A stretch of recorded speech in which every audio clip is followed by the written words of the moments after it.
Pois bem, eu quero agradecer mais uma vez o Presbitério de São Paulo, a pessoa do seu moderador, de sua secretária,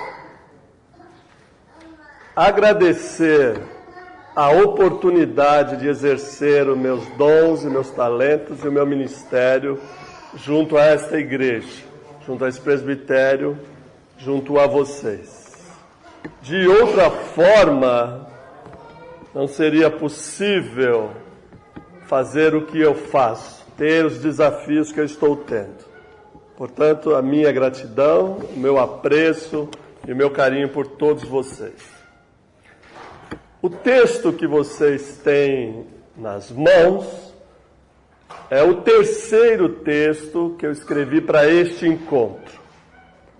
O primeiro texto que eu escrevi para esse encontro, eu publiquei no meu site,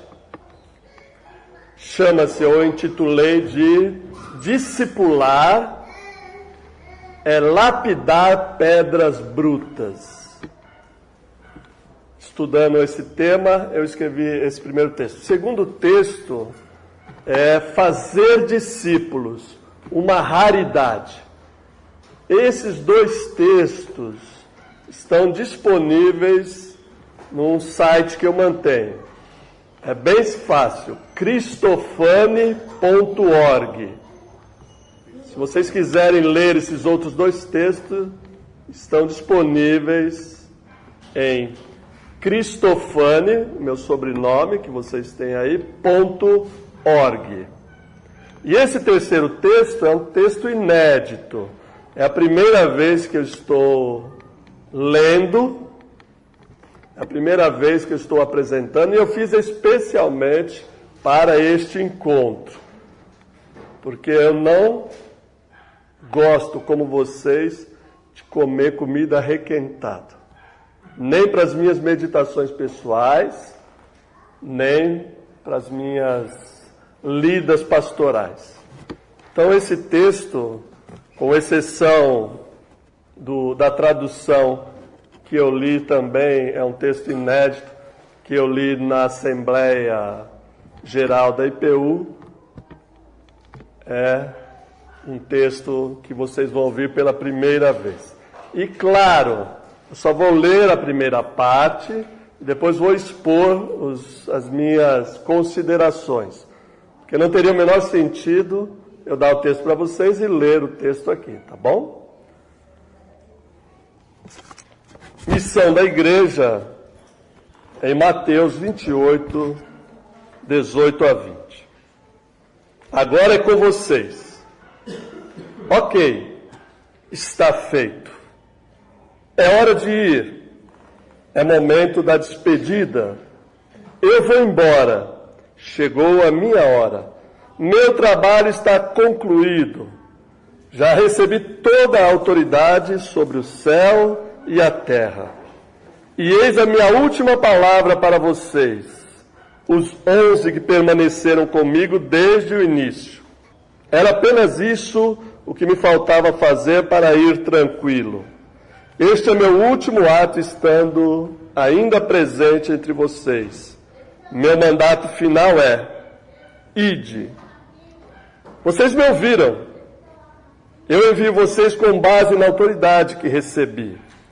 Quando forem de um lugar a outro, vivendo o dia a dia, conduzindo a vocês mesmos no estilo de vida que deixei, mostrem a todas as gentes, nações, etnias, raças e povos e pessoas como elas devem aprender a serem minhas seguidoras, apegadas à proposta do Evangelho e se conduzindo de modo condizente à prática do reino de Deus. Comprometam-nas na autoridade do Pai e do Filho e do Espírito Santo. Vocês devem ser facilitadores ao ensiná-las, mentoreá-las, aconselhá-las a ter cuidado, a guardar, a observar atentamente, a tomar nota de forma abrangente de tudo o que eu tenho ordenado, falado, ensinado, comissionado a vocês. E vocês, lembrem-se bem, eu vou embora, mas estarei junto com vocês o tempo todo, todos os dias, até o fim. Bom trabalho, agora é com vocês. Essa é uma maneira bastante coloquial de se ler o final do Evangelho de Mateus, capítulo 28, de 18 a 20. Mas se você prefere que se leia de um jeito mais formal, eu posso fazer isso. Então Jesus tomou a iniciativa de aproximar-se dos 11 discípulos para conversar com eles, dizendo: toda a autoridade me foi dada no céu e também na terra. Em face dessa autoridade, vocês, indo de um lugar a outro, façam com que todas as gentes aprendam a serem minhas seguidoras, batizando-as em nome ou autoridade do Pai e do Filho e do Espírito Santo, ensinando-as a ter cuidado de todas as coisas que lhe tenho ordenado. E eis que estou com vocês todos os dias até o fim dos tempos. Eu quero propor a vocês que leiamos o Evangelho de Mateus, o seu final, capítulo 20, do verso 18 ao verso 20, como se olhássemos para um retrovisor. Quando você está em viagem e olha no retrovisor do seu carro, você pode perceber o trajeto que você percorreu. Da onde você veio até onde você está. Do ponto de partida ao ponto de chegada. O retrovisor mostra o passado que você já percorreu. O para-brisa mostra o que você tem à frente. Então eu gostaria que vocês olhassem o Evangelho de Mateus, estes versículos finais, como um retrovisor. Porque é neste retrovisor que nós vamos ver todo o percurso percorrido por Jesus. É aqui que Jesus põe os seus discípulos em um ponto de transição, põe seus discípulos em um ponto de início, eu diria sozinho, sem a presença física de Jesus. E esse retrovisor nos permite compreender, entender e sentir o que Jesus fez pelos seus discípulos. Como que se chegou a este final, e eu digo um final feliz. Como que Jesus, com tranquilidade, pode agora dizer: olha, vão vocês, o negócio agora é com vocês, é por conta de vocês. E Jesus é elevado aos céus com tranquilidade, certo de que fez daqueles 11 homens, ou daquelas 11 pessoas, pessoas capazes de continuar o seu ministério. Pessoas capazes de ir adiante. Pessoas preparadas, ensinadas, educadas, treinadas para reproduzir outras pessoas, ou em outras pessoas, o mesmo que Jesus fez com a vida deles. Então vamos começar a olhar nesse retrovisor, capítulo 20, verso 18, parte A. Eu digo parte A, parte B, parte C, para poder dividir em pedaços este resumo, nesta síntese do ministério de Jesus. Cada expressão, palavra ou frase de Mateus 28, de 18 a 20, nos remete a um momento específico na vida e no ministério de Jesus, conforme narrado em Mateus. Então, este verso 18a, que é a primeira parte, diz assim: então Jesus tomou a iniciativa de aproximar-se dos 11 discípulos para conversar com eles, dizendo... Aí eu interrompo a parte A do versículo. Primeiro detalhe, se olharmos no retrovisor e olharmos o que aconteceu no início do Evangelho de Mateus, nós vamos ver que Jesus sempre tomou a iniciativa de se aproximar daquelas pessoas às quais ele queria transformar as suas vidas. E se no retrovisor aparece lá no início, no capítulo 4, do verso 23 em diante, ou melhor, do verso 18 em diante, então Jesus inicia o seu ministério público, chamando 4 pescadores: Pedro, André, seu irmão, João e Tiago, seu irmão, chamados filhos de Zebedeu. E Jesus diz, nessa iniciativa de se aproximar, diz uma palavra que muda toda a vida dessas pessoas. Vinde após mim, e eu vos farei pescadores de homens. Esse é o alvo de Jesus. É o princípio elementar. Sobre esta frase, ele vai construir todo o seu ministério, todo o seu esforço, ensino, pregação e milagres será voltado para este único propósito de transformar aqueles 4 em pescadores de homens. Isto é, transformá-los à sua imagem e semelhança, transformá-los conforme o mandato que o próprio Jesus recebeu de Deus, de anunciar o Evangelho, pregando, de ensinar o Evangelho e de curar pessoas, fazer e operar milagres na vida dessas pessoas. Esta proximidade de Jesus, essa iniciativa de se aproximar das pessoas, vai ocorrendo gradativamente por todo o Evangelho.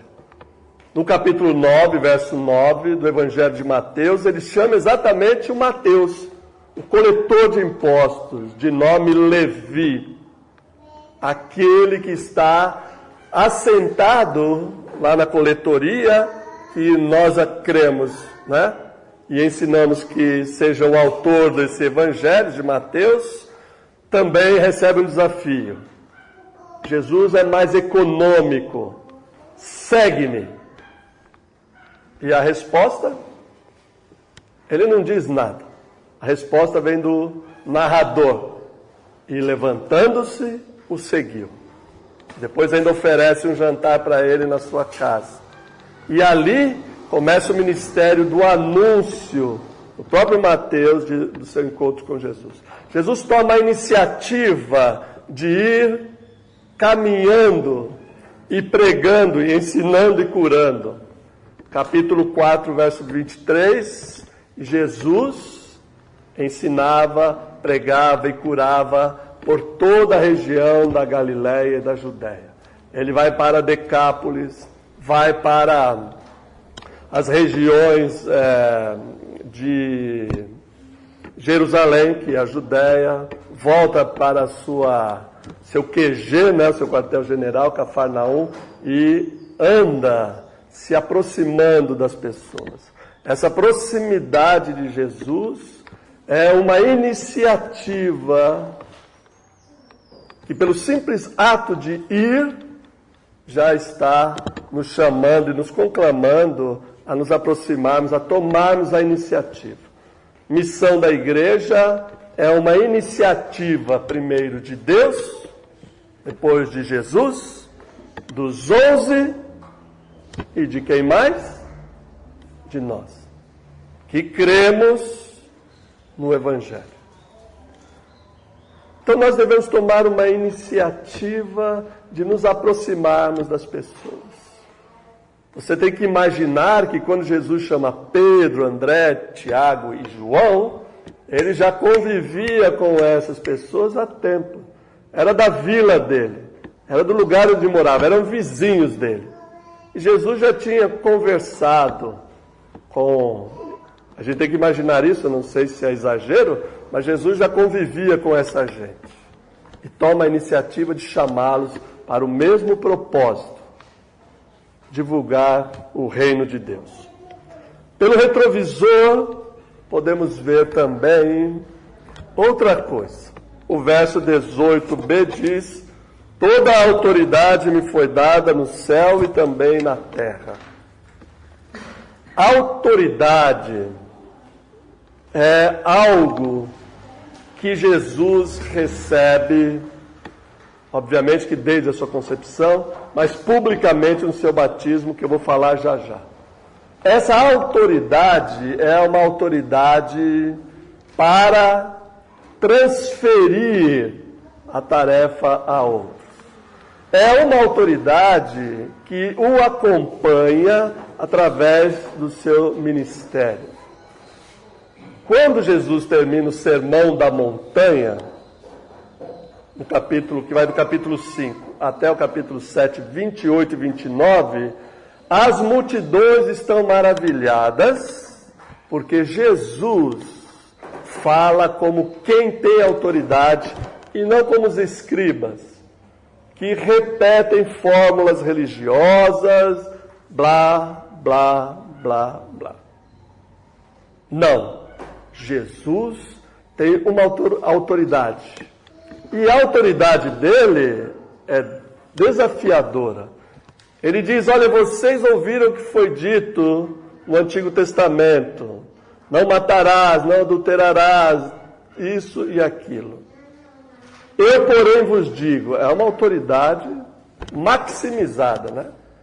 De confronto, de questionamento.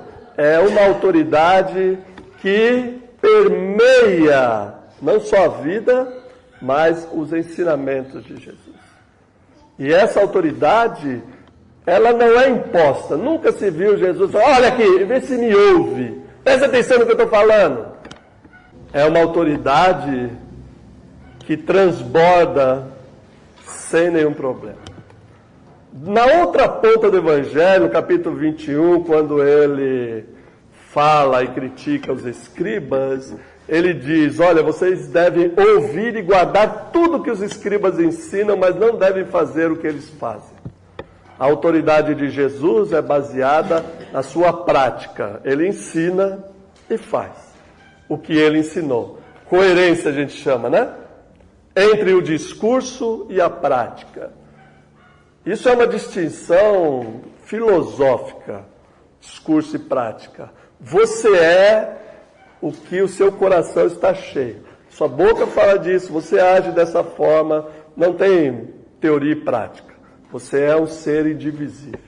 E Jesus, da mesma forma, na sua condição de humanidade, fala e age com autoridade. E isso é a grande novidade para quem está ouvindo Jesus. Alguém capaz de viver segundo as suas próprias palavras. E essa autoridade é dada finalmente ao Cristo ressurreto, como a gente diz, né? Sobre o céu e sobre a terra. Então, ele ocupa agora, no final do Evangelho, a posição de se ausentar fisicamente, mas transferir essa autoridade para os seus discípulos. Mais uma vez no retrovisor. E no retrovisor a gente vê as seguintes palavras: em face dessa autoridade, verso 19a, em face desta autoridade, vocês, indo de um lugar a outro. Eu interrompo o versículo aí, para falar um pouco desse indo. A impressão que se tem, e de fato não é apenas impressão, mas acontece muito na vida da igreja, é achar que Ser comissionado é ter uma missão especial. Especial, o que eu quero dizer? Ordenada. É ser missionário, é ser chamado para ser pastor. Eu acho muito interessante, na década de 90, se popularizou a expressão, eu tenho um chamado para a Europa, eu tenho um chamado para a África, eu tenho um chamado para a Espanha. Porque Deus nos vocaciona para onde Ele quer. Agora, não é, pessoal, uma vocação especial no sentido de separar você e mandar lá para a África. Isso também acontece. E isso é para pastores e missionários. Para nós, é no nosso trabalho. Essa expressão indo, e não ide, né? Essa expressão é indo à medida que vocês caminharem. Quando Jesus, capítulo 10, verso 1, seguintes, envia os seus discípulos, escolhe os 12 e envia os 12, ele usa a mesma expressão. À medida que caminhardes, à medida que vocês estão indo, isso é, à medida que vocês estão vivendo a sua vida natural, o curso normal da sua vida, façam missão. Missão da igreja é algo especial ou especialíssimo, com certeza. Mas não é um chamado para tirar você da sua vida cotidiana. Tirar você do seu trabalho. Para alguns de nós, sim. Mas certamente para a maioria, não. Então, à medida que vocês vão indo, à medida que vocês vão caminhando, à medida em que vocês vão fazendo as coisas de vocês, vão fazendo missão.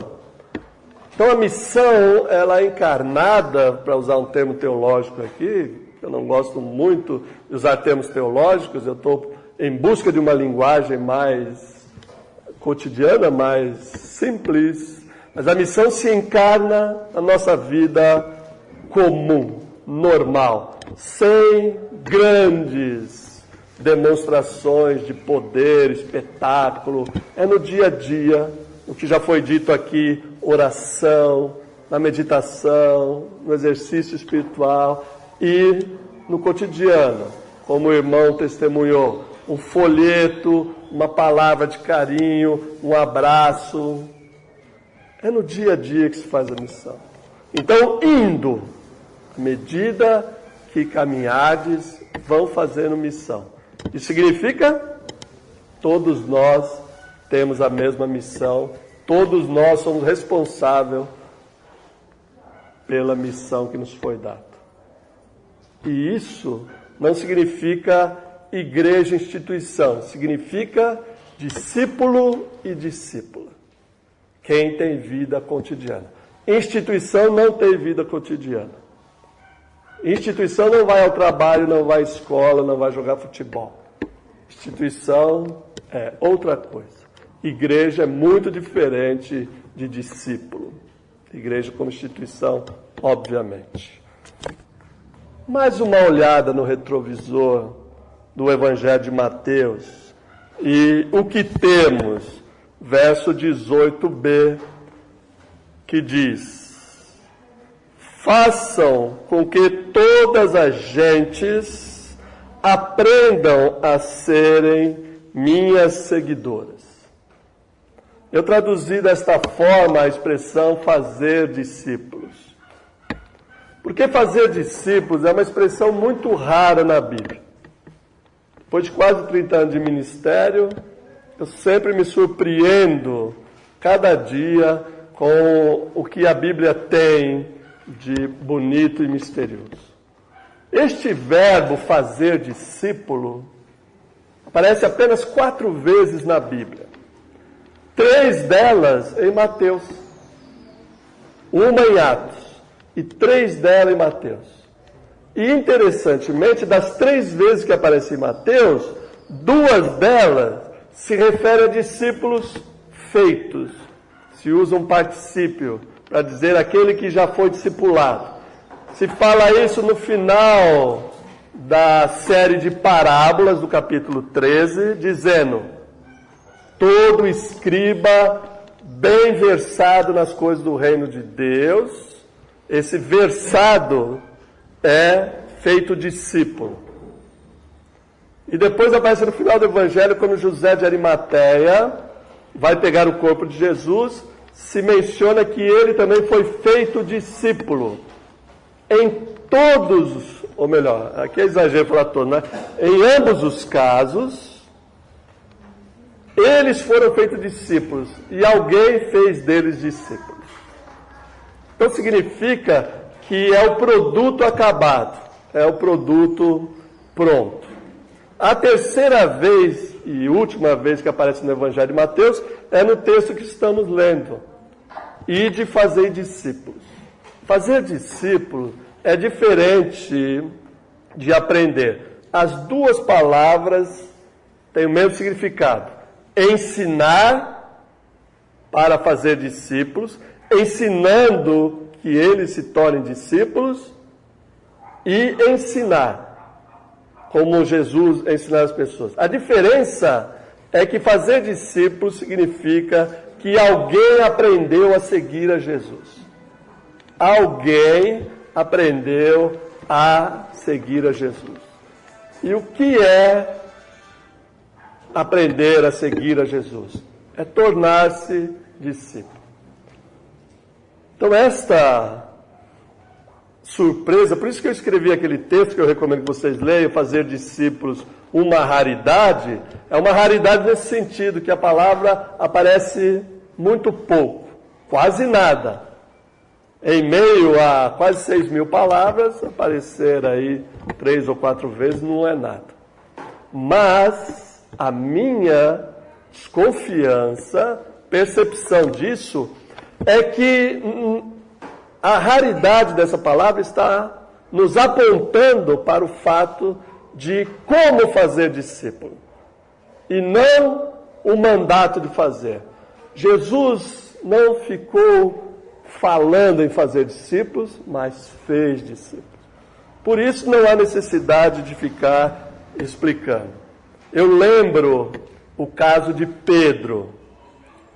Eu disse que eu escrevi um primeiro texto, que está no meu blog, com o título Discipular é lapidar pedras brutas.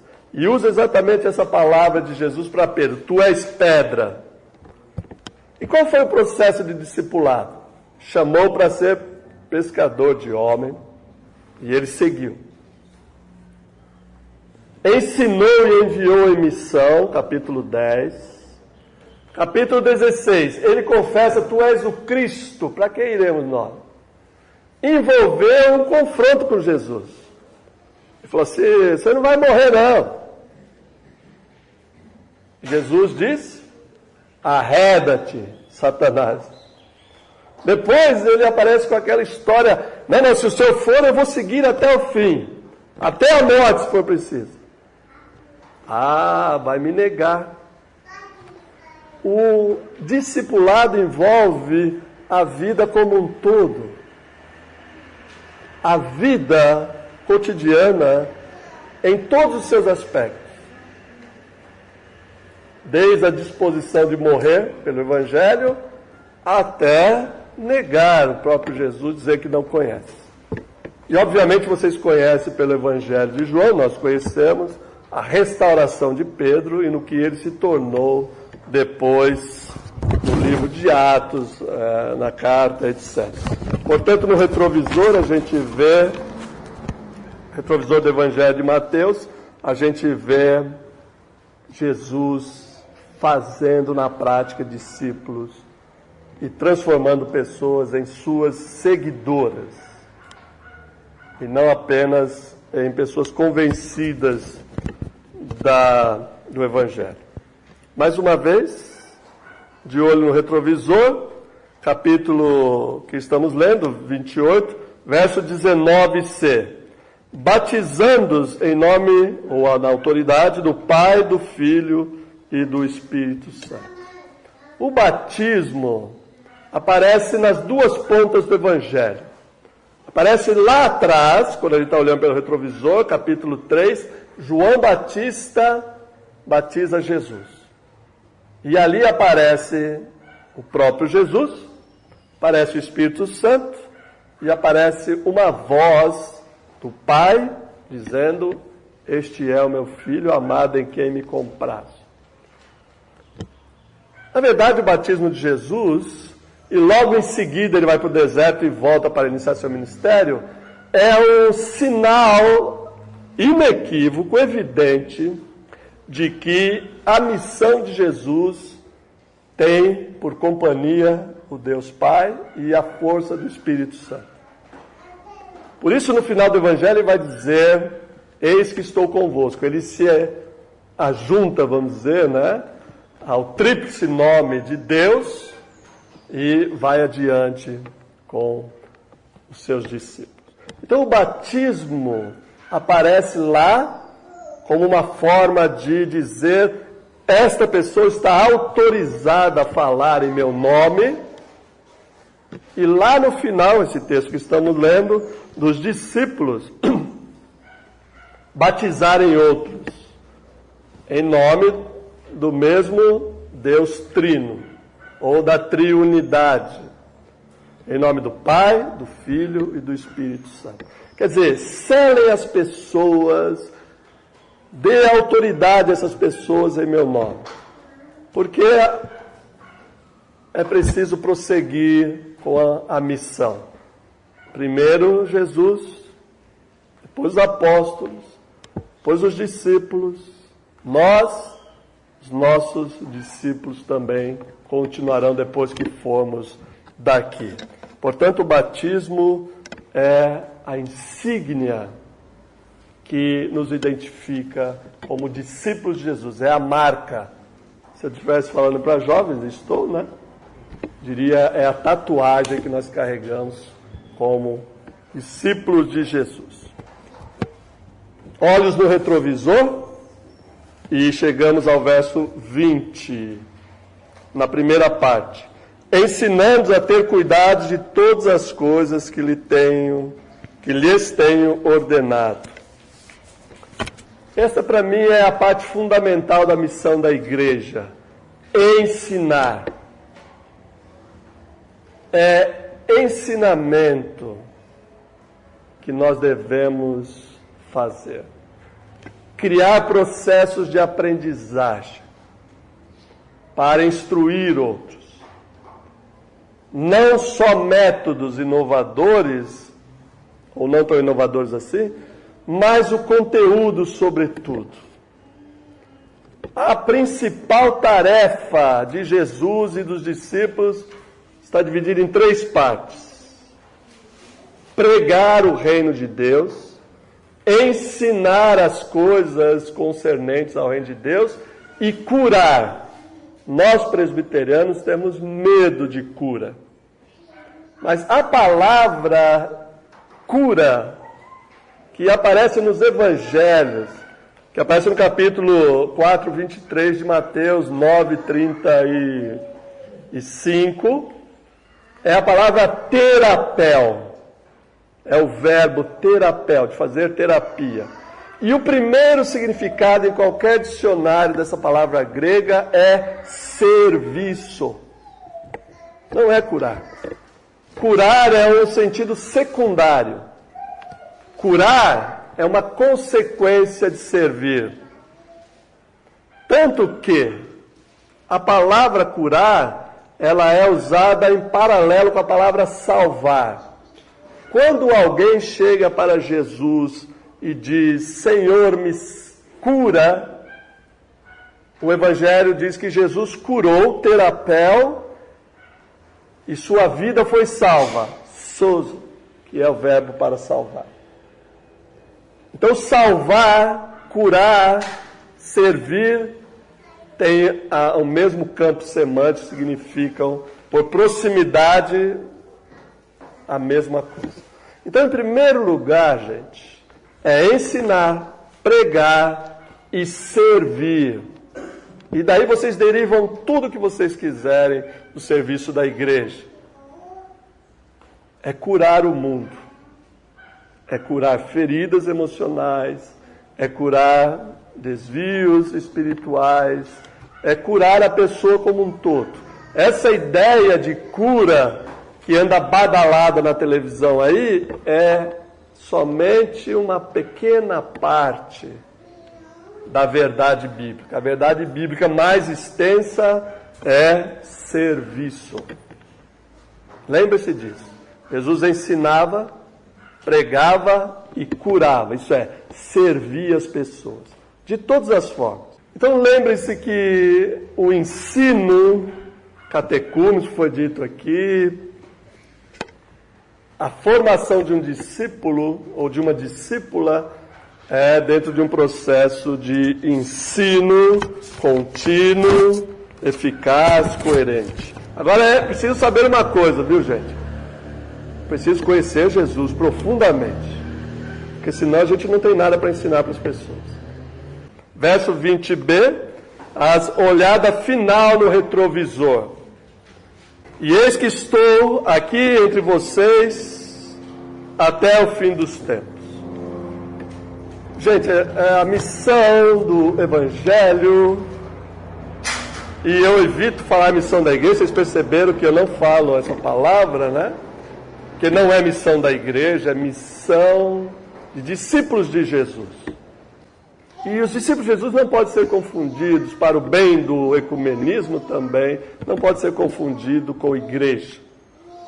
Os discípulos de Jesus são parte do reino de Deus, que hoje nós encontramos em muitos desigrejados, muitas pessoas que já não aguentam mais a organização, a instituição igreja. Querem abraçar o Evangelho, querem o Senhor, querem a salvação, mas não querem muitos compromissos com a instituição. Então o reino de Deus, a missão do reino de Deus é dos discípulos. E a companhia de Jesus é uma companhia que nos aponta a direção, que nos toma pela mão e continua nos orientando. A presença de Jesus, por isso se chama de a grande comissão, outro nome que eu evito usar também, para não ficar repetindo o que vocês já sabem, é a presença constante de Jesus que faz a missão junto. A gente olha pelo retrovisor e vê um trajeto percorrido por Jesus. E esse trajeto é o trajeto que nós devemos percorrer. Agora vamos tirar o olho do retrovisor e olhar no para-brisa no que temos à frente. O que temos à frente? De volta para o começo. Veja se essas palavras fazem um novo sentido para vocês. Agora é com vocês. Ok, está feito. É hora de ir. É o momento da despedida. Eu vou embora. Chegou a minha hora. Meu trabalho está concluído. Já recebi toda a autoridade sobre o céu e a terra. E eis a minha última palavra para vocês que permanecem comigo desde o início. Era apenas isso que me faltava fazer para poder ir tranquilo. Este é meu último ato, estando eu ainda presente entre vocês. Meu mandato final é: ide. Isso mesmo, vocês me ouviram. Eu envio vocês com base na autoridade que recebi. Quando forem de um lugar a outro, vivendo o dia a dia, conduzindo a vocês mesmos no estilo de vida que deixei, mostrem a todas as gentes, nações, etnias, raças, povos e pessoas como elas devem aprender a ser minhas seguidoras, apegadas à proposta do Evangelho e se conduzindo de modo condizente à prática do reino de Deus. Comprometam-nas na autoridade do Pai, do Filho e do Espírito Santo. Vocês devem ser facilitadores ao ensiná-las, mentoreá-las, aconselhá-las a ter cuidado, a guardar, a observar, a tomar nota de forma abrangente de tudo que eu tenho ordenado a vocês, falado, ensinado e comissionado. E vocês lembrem-se bem, eu vou embora, mas estarei junto com vocês o tempo todo, todos os dias, até o fim. Bom trabalho. Agora é com vocês. Obrigado pela atenção de vocês. Viu?